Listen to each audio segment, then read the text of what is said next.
Assalamualaikum warahmatullahi wabarakatuh. Selamat pagi teman-teman sekalian. Selamat siang, selamat sore, selamat malam bagi yang mendengarkan di lain kesempatan. Oke, di pertemuan kali ini kita akan membahas mengenai penerapan psikoterapi berbasis psikologi positif ya, atau bisa juga diartikan sebagai positif psikoterapi dalam kasus kesehatan atau ranahnya di bidang kesehatan. Oke, nggak usah lama-lama, kita langsung saja. Kita akan di kesempatan kali ini kita akan bersama-sama membahas mengenai beberapa jurnal terkait penerapan terapi ini. Oke, nah di sini ada 4 jurnal yang nantinya akan kita bahas bareng-bareng ya. Jadi yang jurnal pertama ini lebih fokusnya pada psikoterapi positif secara umum untuk meningkatkan post traumatic growth pada penyintas kanker atau individu yang pernah mengalami kanker. Nah, pemilihannya adalah individu yang mengalami emosi yang tinggi atau psychological distress yang tinggi. Selanjutnya ada jurnal kedua itu tentang studi literatur review mengenai MBSR, Mindfulness Based Stress Reduction. Jadi penelitiannya bukan penelitian yang eksperimen, tapi penelitian yang mengkaji jurnal-jurnal itu dikumpulkan jadi satu, terus nanti diambil kesimpulan. Itu nanti yang ketiga membahas mengenai MBCT, Mindfulness Based Cognitive Therapy. Jadi fokusnya adalah pada penerapan mindful untuk mengubah proses berpikir. Jadi ada aspek kognitifnya pada ibu hamil. Nah, ini yang dipilih 24 orang ibu hamil yang mengalami kecemasan. Selanjutnya adalah jurnal yang berkaitan dengan hipertensi. Pasien dengan kondisi hipertensi. Nah, itu juga menggunakan terapi yang sama, MBCT juga gitu. Oke, langsung saja abstraknya ya. Kita akan bahas secara singkat aja. Kalau ini seperti yang kita ketahui, kalau kanker itu akan mengubah berbagai macam aspek kehidupan individu yang nantinya akan berdampak dan menghasilkan post traumatic growth. Nah, kalau dari berbagai penelitian itu menyatakan bahwa sebenarnya kanker itu bisa diatasi dengan berbagai macam terapi psikologi. Salah satunya fokusnya pada pendekatan secara positif. Nah, jurnal ini fokusnya pada bagaimana terapi yang basisnya psikologi positif itu mampu mengurangi post trauma pasca diagnosis kanker, sehingga nantinya akan dapat menciptakan atau menghasilkan post trauma growth atau pertumbuhan pasca trauma seperti itu. Nah, ini pasiennya itu 126 orang pasien kanker yang mengalami emotional distress, masalah emosi, gangguan emosi yang levelnya sudah tinggi yang membutuhkan bantuan psikologis. Nah, ini mereka akan ditempatkan di kelompok eksperimen dan kelompok yang kontrol. Nah, dari berbagai macam tahapan diketahui bahwa terapi ini secara signifikan menghasilkan hasil yang cukup baik ya. Jadi ini setelah diberikan treatment menunjukkan distressnya ini menurun. Lalu ada penurunan simptom post trauma, juga ada peningkatan post trauma growth PTG. Nah, ini manfaat ini berlangsung selama 3-12 bulan pasca terapi itu.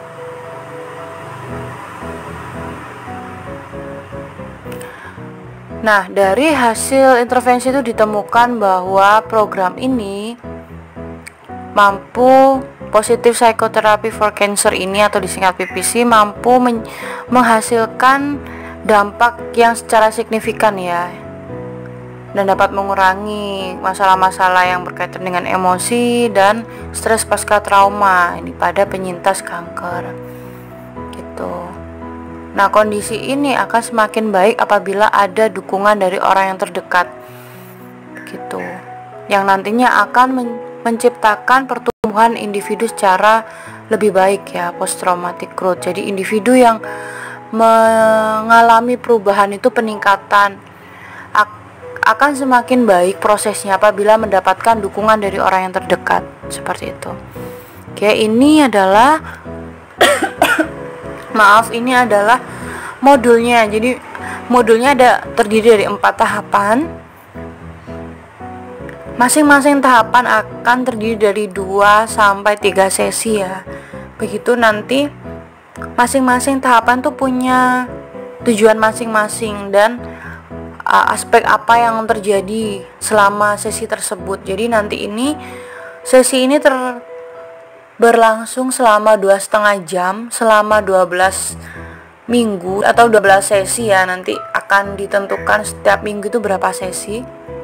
Nah, masing-masing ada tujuannya, mulai dari bagaimana mengatasi masalah, meregulasi emosi, lalu bagaimana mendapatkan pertumbuhan setelah mendapatkan diagnosis sebuah penyakit itu, apa yang dilakukan, lalu bagaimana meningkatkan post trauma growth, lalu ada juga pendekatan secara eksistensial, aspek eksistensial dan spiritual, seperti itu. Kalau ini aspek-aspeknya ya yang terjadi. Jadi kayak apa sih artinya diagnosis kanker itu bagi saya, seperti itu. Nanti partisipannya bisa merefleksikan betapa pentingnya atau apa sih arti diagnosis itu baginya, seperti itu. Apakah diagnosis itu bisa menghancurkan hidupnya atau bisa meningkatkan hidupnya. Nah, masing-masing individu kan punya jawaban sendiri-sendiri. Ini juga ada aspek sebelumnya partisipannya diberikan penjelasan mengenai coping style, regulasi emosi, lalu mereka diberikan kesempatan untuk menentukan sejauh ini coping style-nya itu mereka bagaimana, lalu ketika ada masalah apa yang seharusnya dilakukan, seperti itu. Itu ya, itu yang bagian bawah juga arti kehidupan, bagaimana mereka memaknai pengalaman hidupnya sebelum mendapatkan diagnosis maupun pasca mendapatkan diagnosis. Lalu juga ada aspek kebersyukuran, lalu juga sesinya itu berkaitan dengan sesi pemaafan, forgiveness, apa sih gunanya memaafkan, begitu. Oke, selanjutnya sebelum membahas mengenai jurnal 2, jurnal 3 dan jurnal 4 yang memang fokusnya pada mindfulness, kita akan mengetahui apa sih definisi mindfulness itu. Nah, menurut Germer, mindfulness itu adalah sebuah kondisi kesadaran pada saat ini dengan penuh penerimaan. Sementara menurut Miss dalam Fahrudin, mindfulness itu fokusnya pada kesadaran, menjadi sadar sepenuhnya atas apa yang terjadi saat ini dan mengalihkan pengalaman yang lain. Jadi fokus pada hal yang dilakukan, yang dirasakan, yang dialami dan tidak terdistrak ya, tidak teralihkan. Lalu menerima pengalaman tersebut, penilaian tersebut tanpa adanya judgment, tanpa adanya penilaian. Nah, menurut Kabat-Zinn tahun 90, mindfulness ini merupakan keterampilan dalam memberikan perhatian yang fokusnya pada satu tujuan, yaitu saat ini, dan tidak ada penilaian. Oke, teknik dasar dalam mindfulness itu adalah menyadari pernafasan. Lalu ada pendeteksian tubuh dengan sikap penghargaan, latihan menyadari sensasi tubuh, membuka kesadaran, menerima pikiran dan perasaan, serta melepaskan hasrat. Nah, terapi ini akan dijelaskan di jurnal 2, jurnal 3, dan jurnal 4. Nah, jurnal yang pertama adalah MBSR, Mindfulness Based Stress Reduction. Nah, ini terapinya ini merupakan terapi yang fokusnya meditasi, yang memang awalnya ini diciptakan oleh Kabat-Zinn itu sekitar tahun 70-an. Nah, awalnya memang digunakan untuk mengurangi stres. Kalau dulu itu mengurangi stres yang disebabkan oleh berbagai macam penyakit ya. Jadi ini juga terapi ini juga dapat diterapkan di kondisi medis, kondisi psikologis juga, seperti depresi, kecemasan, terus kelelahan kronis, lalu juga nyeri yang kronis, kanker, kanker, diabetes, hipertensi, gangguan kulit maupun gangguan sistem imun. Nah, tujuan dari jurnal yang kedua ini untuk menentukan efektivitasnya. Apakah terapi ini mampu efektif ya untuk penerapan penyakit-penyakit kronis. Lalu bagaimana sih mekanismenya, efeknya tuh bagaimana? Nah, ini penelitian ini mengkaji treatment itu. Nah, seperti yang saya jelaskan sebelumnya, jurnal ini tuh bukan jurnal eksperimen, jurnal kuantitatif maupun jurnal kualitatif, melainkan jurnal yang mengkaji mengenai literatur. Jadi sifatnya itu sistematik literatur, yang mana penelitian ini adalah meneliti jurnal-jurnal yang sudah ada dengan tema yang sama, yaitu MBSR, Mindful Based Stress Reduction. Nah, yang diteliti di jurnal ini tuh 18 penelitian, bahwa dan hasilnya itu memang MBSR itu mampu meningkatkan aspek-aspek kondisi kesehatan pasien ya. Jadi kalau yang kanker itu kecemasannya menurun, kalau hipertensi itu tekanan darahnya menurun, diabetes itu juga kecemasan pasca diagnosis atau kecemasan ketika memanage sehari-hari itu juga menurun, HIV/AIDS-nya, kecemasannya juga menurun. Lalu ada gangguan yang lain, misalnya gangguan secara kronis, medis maupun yang lain, itu dilihat pre dan postnya. Jadi sebelum diberikan terapi maupun setelah diberikan terapi itu ada perubahan yang secara signifikan. Nah, ini MBSR ini tekniknya dikembangkan oleh Dr. John Kabat-Zinn tahun 1979. Nah, memang awalnya untuk manajemen stres begitu. Lalu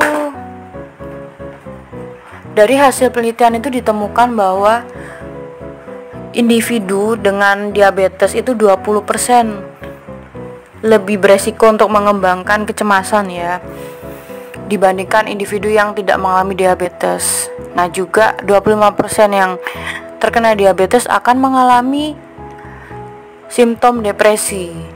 Nah, MBSR ini mampu apabila diterapkan pada pasien diabetes akan dapat sangat berguna pada manajemen kesehatannya sehari-hari, bagaimana mengatur atau mengatasi permasalahan psikososial yang diakibatkan oleh diabetes, lalu juga permasalahan yang sangat menantang dan stressful ya bagi pasien. Jadi kayak misalnya bagaimana ketika ada individu yang masuk rumah sakit, rawat inap itu terus menerus, itu kan juga berpengaruh terhadap pasien maupun keluarga pasien ya. Lalu juga minum obat yang sepanjang hidup ya, nggak boleh berhenti, harus pakai insulin, itu kan pasti akan menimbulkan kelelahan. Dan isu-isu yang lain, misalnya stigma, misalnya pasca operasi, itu kan pasti orang melihat, ini kok anggota tubuhnya diamputasi karena diabetes. Nah, itu kan akan muncul kecemasan, rasa malu gitu. Lalu dari hasil intervensi itu ditemukan bahwa memang individu yang mengalami diabetes dan telah diberikan MBSR itu ada penurunan kecemasan, depresi, dan hasil penelitian itu menunjukkan bahwa terapi ini mampu atau sangat bagus apabila diterapkan pada pasien maupun keluarga yang terdampak karena kondisi diabetes itu. Nah, selain diabetes ada juga kondisi lain yang dapat diterapkan MBSR, yaitu pada pasien yang kanker. Jadi MBSR ini, terapi mindfulness ini yang fokusnya untuk mengurangi stres, itu dapat diterapkan pada pasien rawat inap kanker. Jadi yang ditangani itu gangguan moodnya, perubahan suasana hatinya, simptom stresnya. Nah, setelah diberikan intervensi, pasien yang dalam kelompok eksperimen ya menunjukkan perubahan. Jadi gangguan moodnya, skornya, nilainya tuh menurun, ada depresinya, kecemasan, kemarahan, kebimbangan itu juga menurun, dan ada perubahan secara fisik ya dibandingkan kelompok kontrol. Jadi individunya tuh jauh lebih sehat dibandingkan kelompok kontrol. Oke, nah ini ada jurnal yang ketiga. Jurnal ketiga ini fokusnya pada ibu hamil. Jadi ini programnya namanya Calm Pregnancy Intervention. Jadi Calm ini fokusnya adalah untuk mengatasi kecemasan, simptom-simptom kecemasan pada ibu hamil. Nah, ibu hamilnya ini usia 6 sampai 27 minggu ya, sekitar 1,5 bulan sampai 6 bulanan lah gitu ya. Jadi di trimester awal, trimester pertama dan kedua pada ibu hamil. Nah, ini pasiennya atau partisipannya sebanyak 24 orang. Nah, itu diambil dari klinik ibu hamil di sebuah rumah sakit. Jadi kayak poli kebidanan gitu ya, poli kehamilan. Lalu itu sebelumnya mereka akan dilakukan pretest atau preliminary. Diambil, diseleksi, diberikan skala, lalu nanti ibu hamil yang terdeteksi cemas akan dijadikan subjeknya. Nah, ini sebelumnya diberikan subjeknya yang udah bersedia ya, diberikan penjelasan mengenai program. Jadi ini program ini terdiri selama 8 minggu ya. Masing-masing pertemuan tuh dilakukan 1 minggu satu kali sebanyak 2 jam. Nah, setelah datang ke kliniknya atau pelaksanaannya tuh di sebuah ruangan ya, itu selama 2 jam penuh setiap minggu itu 1 kali selama 8 minggu, jadi 2 bulan. Itu selain itu juga ada PR, jadi mereka diminta untuk berlatih mindful di rumah selama 30 sampai 40 hari selama masa intervensi. Misalnya intervensinya hari Senin, besoknya Selasa atau Rabu mereka harus mengerjakan PR.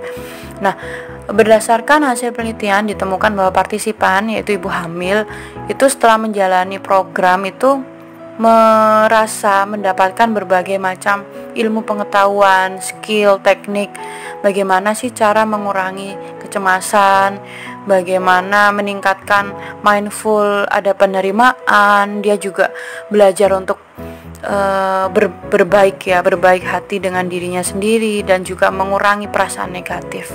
Nah, ibu hamil ini juga menunjukkan peningkatan pengetahuan, insight, dan juga perubahan kognitif yang secara positif. Jadi yang awalnya dia itu cemas, takut, bagaimana ya nanti hamil itu mengatasi kehamilan, nanti takut keguguran atau takut melahirkannya itu seperti apa, nyerinya luar biasa. Nah, setelah menjalani proses intervensi itu ada perubahan positif baik secara pengetahuan maupun skill, tekniknya.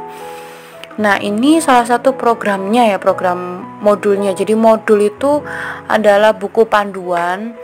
Jadi tahapan-tahapannya, ada tahapan pelaksanaan program ini. Nah, yang pertama itu sesinya psikoedukasi, bagaimana sih stres itu berdampak pada fisik, kecemasannya itu, lalu juga depresi itu apa saja dampaknya, lalu definisi mindfulness itu bagaimana, lalu penerapan mindfulness itu pada kehamilan, melahirkan, pola asuh, dan aktivitas sehari-hari. Juga ini ada teknik-tekniknya, misalnya body scan, lalu yoga, lalu duduk meditasi, berjalan meditasi, mindful dalam aktivitas sehari-hari, mindful ketika merawat bayi. Lalu ada juga latihan secara kognitif ya, mengobservasi kemampuan diri kita, perkembangan diri kita, lalu mengatur pemikiran-pemikiran negatif ya ini. Lalu juga ada self compassion, meditasi. Nah, ini juga setelah terapi yang dilakukan secara bersama-sama di sebuah tempat. Nah, partisipan ini diminta untuk latihan sendiri di rumah gitu, 30-40 menit selama 6 hari dalam 1 minggu. Jadi misalnya 1 minggu itu 7 hari kan ya, hari Senin itu intervensi, lalu Selasa sampai Minggu itu mereka mengerjakan latihan sendiri di rumah. Juga ada diminta untuk membaca materi-materi yang berkaitan dengan praktek mindfulness. Nah, ini sebelumnya sudah saya jelaskan kalau ini MBCT ini mindfulness based cognitive therapy. Jadi memang ada aspek kognitifnya. Kognitif ini berbeda dengan kognitif behavior therapy yang ada perubahan secara kognitif dan perilaku. Kalau yang ini adalah penerapan mindful tapi dengan cara mengubah pola pikir yang kurang baik menjadi lebih baik. Seperti itu. Nah, ini jurnal yang keempat juga MBCT, Mindful Based Cognitive Therapy. Nah, ini pada individu dengan kondisi hipertensi ya. Ini itu pasiennya 30 orang yang mengalami hipertensi, lalu dibagi jadi 2, 15 orang eksperimen, 15 orang kontrol. Jadi mereka itu diberikan sebelum menjalani terapi, diberikan deteksi dulu mereka hipertensi atau enggak, lalu diukur depresinya, tingkat kecemasannya, tingkat stresnya itu, lalu nanti penerapan tes-tesnya itu dilakukan di pretest sebelum diterapi, lalu setelah diterapi, dan di akhir setelah proses selesai semua. Nah, ini memang MBCT ini 8 sesi ya setiap.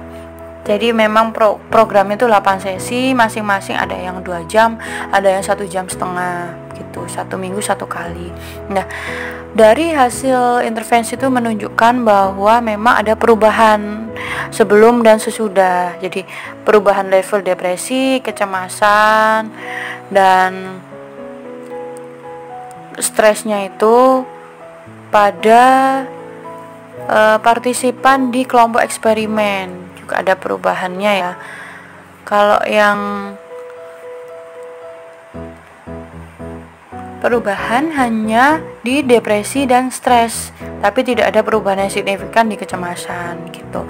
Itu yang kelompok eksperimen. Nah, dari hasil penelitian itu dapat disimpulkan bahwa memang MBCT itu mampu mengurangi dampak-dampak secara psikologis yang disebabkan oleh hipertensi. Jadi yang misalnya dia cemas, dia takut, dia khawatir, dia overthinking, dengan adanya terapi itu maka akan dapat diatasi dengan baik sehingga kecemasannya akan menurun.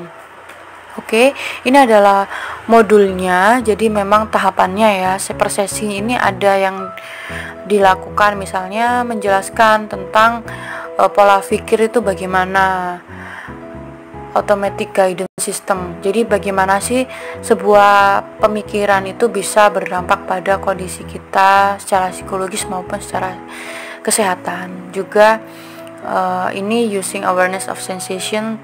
Jadi ini mereka diajari untuk merasakan sensasi tubuhnya, pikirannya, emosinya saat ini untuk mengurangi stres gitu. Ini tahapan-tahapannya. Ada juga yang duduk secara sadar, lalu bernafas secara sadar, melakukan meditasi, bernafas selama 3 menit. Lalu juga ada latihan pernafasan gitu.